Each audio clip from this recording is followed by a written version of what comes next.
Sup, you beautiful bastards. Hope you're having a fantastic Friday. Welcome back to Coffee Stain Studios, and let's just jump into it.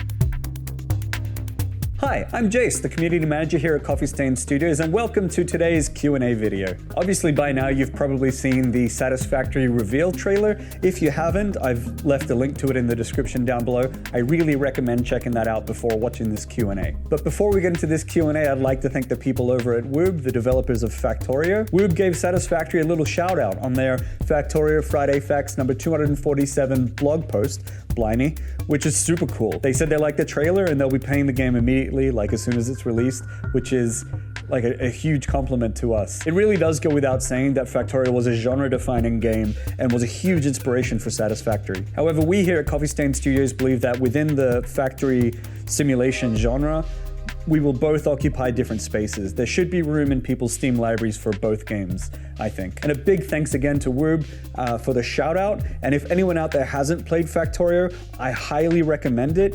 If you are at all interested in Satisfactory, you will definitely love Factorio. So please check it out on Steam. Now regarding the Q&A, there were a lot of questions, and today I'm for the most part going to be focusing on the most frequently asked questions. I couldn't get around to everyone's questions today because I'm not a superhero and I have video games to play. Mostly old school RuneScape. I really need to get my hunter level to 80. So on to the questions. Will there be mods? So we had actually been planning mod support from the very beginning, and we even have the foundations laid down for it. But what we found was it was adding so much development time to Satisfactory. And what we really thought we needed right now was to get the base game right, get it tight, robust, and running smoothly.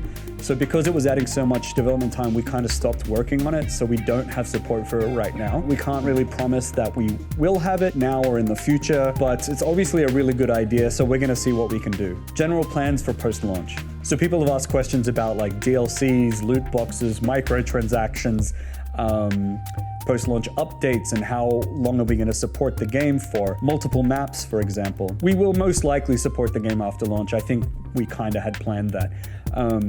If you look at our past games, we have supported those after launch, like Goat Simulator got a lot of DLCs, even a free DLC.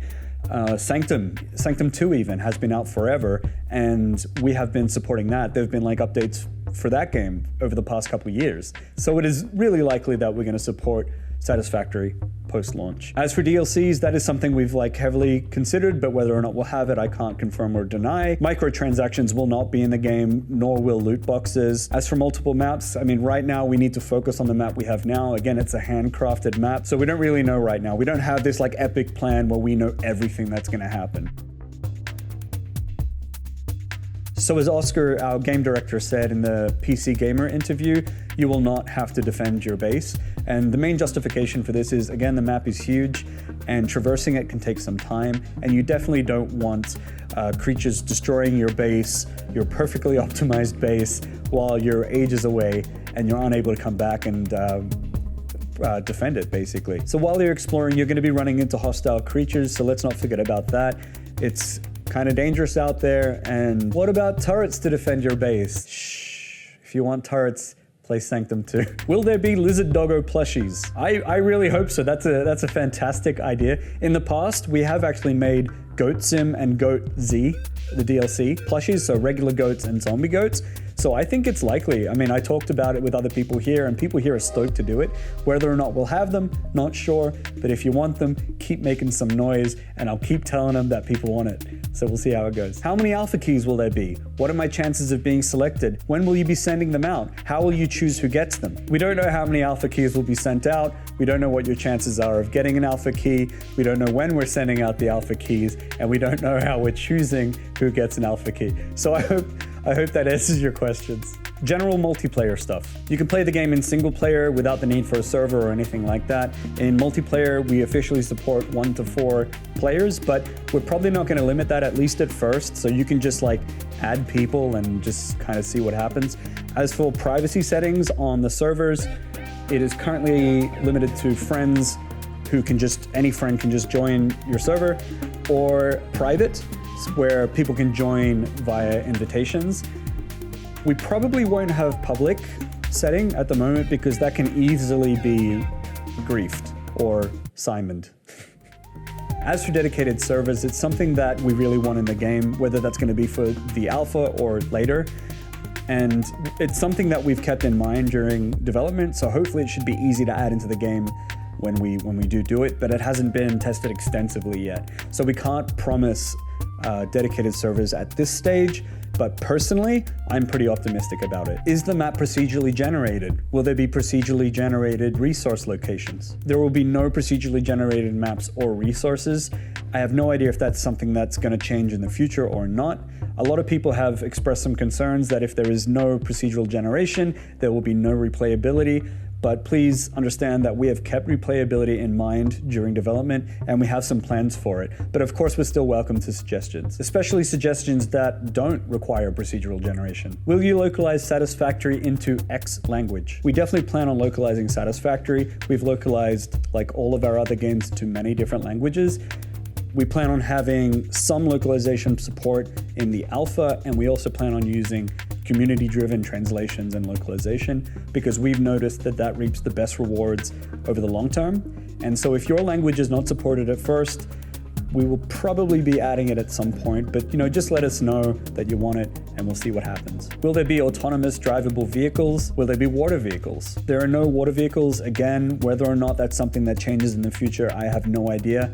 As for autonomous vehicles, they're in there. That's something we've publicly confirmed already, and all autonomous vehicles will be drivable. Is there an end game? Will there be a story? Yes, there will be story and an end game. As for the story, we've actually already revealed 2 characters, Katarina Parks and Steve. And you can find their names and hints of their personality on our website, so check it out. Will there be Mac, Linux, console, cross-platform support? Yeah, possibly. We've done that with all of our past games, so it's likely, but I can't confirm or deny that. Right now, we just really need to get the game running smoothly, and in order to do that, we're just gonna focus on Windows for now. Is that a space elevator at the end of the trailer? Yeah, it is a space elevator, and it actually takes you to that big thingy in the sky. And that thing is actually a food court where they serve burritos, Chinese food, kebabs, pizza, and curry. Is there a height limit in the game? How will verticality affect the game? There is no height limit, or there kind of is. It's the skybox. And Uzu, our QA tester, has actually hit the skybox before when messing around. But we may enforce that in the future because it could break the game or cause performance issues. But I don't know, maybe that's fun. Maybe we should just leave it as it is. What do you think? Maybe tell us what you think in the comments below. As for how verticality affects the game, it is actually crucial to Satisfactory. It is our biggest advantage for being in 3D, right? And what it does is it allows players to build bigger factories in a smaller surface area. And so if 35 square kilometers sounds a little small to you, which some people have said, please take verticality into account. If that's still a problem, we can make the map 35 by 35 kilometers. I really hope people get that reference and don't actually expect that. Was the reveal trailer a cinematic or was it shot in engine? The trailer was shot completely in engine, and all the first-person shots were taken in-game, and all the freeform camera shots were also taken in-game, but some of the freeform cameras had cinematic cameras with pretty settings, so that definitely makes the game look better. But most freeform camera shots did not use cinematic cameras. We will also be leaving cinematic render quality in the game in case you can run that. So there you go. Let's talk about Simon. Are the delays really his fault? Are the things you blame him for actually true? Yeah, it actually is all his fault. All delays have been Simon's fault. He even admits on his Twitter profile, and also 100% of the things that I blamed him for is also actually true, isn't it, Simon? Yes! See? And that's actually all the time that I have for you today, so thank you very much for submitting your questions. I really hope these answers tie you over for a little while at least. We're likely going to be doing this again at some point. All social media links are in the description down below, and for every single like, comment, subscribe, follow, retweet we get, for every single one of those, I get 100 Hunter experience in RuneScape. So please consider doing that. I could really use the help. I hope you have a lovely day, and I'll see you when I feel like it. Bye.